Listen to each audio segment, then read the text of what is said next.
Thank you sir అంటే ధన్యవాదములు. Thank you sir అంటే ధన్యవాదములు సార్. Are you free? మీరు ఖాళీగా ఉన్నారా? మీరు ఖాళీగా ఉన్నారా అని ఇంగ్లీష్లో ఏమంటాం? Are you free? మీరు ఖాళీగా ఉన్నారా? No problem. ఏమి ఇబ్బంది లేదండి. నాకైతే నీకు ఏమైనా ఇబ్బంది ఉందా అని అంటాం కదా, మీకు ఏమైనా ఇబ్బందా? No problem. నో ప్రాబ్లం అంటే మీకు ఇబ్బంది ఏమన్నా ఉందా అంటే no problem. Thank you very much, మీకు చాలా కృతజ్ఞతలు. థ్యాంక్ యూ వెరీ మచ్ అంటే మీకు చాలా కృతజ్ఞతలు. Where is your my book? నా పుస్తకం ఎక్కడ? Where is my book? Where is my book? నా పుస్తకం ఎక్కడ ఉంది అంటే అది ఇంగ్లీష్లో ఏమనాలి? Where is my book. Where is the river? ఆ నది ఎక్కడ ఉంది?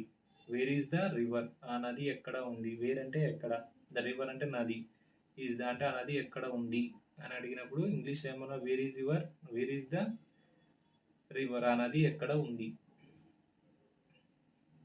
సీ యూ సూన్ అంటే త్వరలో కలుద్దాం. సీ యూ సూన్ అంటే త్వరలో కలుద్దాం. మనం జనరల్గా మాట్లాడుకొని త్వరలో కలుసుకుందాం అని చెప్తాం కదా, అప్పుడు మనం ఏమనాలి?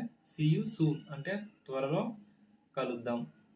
సీ యూ టుమారో రేపు కలుద్దాం అంటాం కదా, రేపు కలవడాన్ని ఏమంటాం?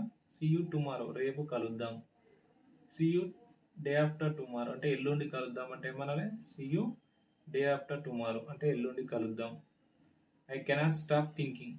ఐ కెనాట్ స్టాప్ థింకింగ్ నేను ఆలోచించడం ఆపలేదు. ఐ కెనాట్ స్టాప్ థింకింగ్ నేను ఆలోచించడం ఆపలేదు. అదేవిధంగా ఇంకా ఫామ్ చేయాలంటే ఐ కెనాట్ స్టాప్ డ్రింకింగ్ నేను తాగడం మానేయలేదు. ఐ కెనాట్ స్టాప్ స్మోకింగ్ నేను పొగ తాగడం మానేయలేదు. అట్లా ఐ కెనాట్ స్టాప్ డ్రైవింగ్ నేను డ్రైవింగ్ చేయడం మానేయలేదు. అట్లా విల్ యూ స్టాప్ టాకింగ్ నువ్వు మాట్లాడడం మానేస్తావా? Will you stop thinking will you stop talking నువ్వు మాట్లాడడం మానేస్తావా అని వాళ్ళని అడగాల్సినప్పుడు ఈ విధంగా అడగచ్చు.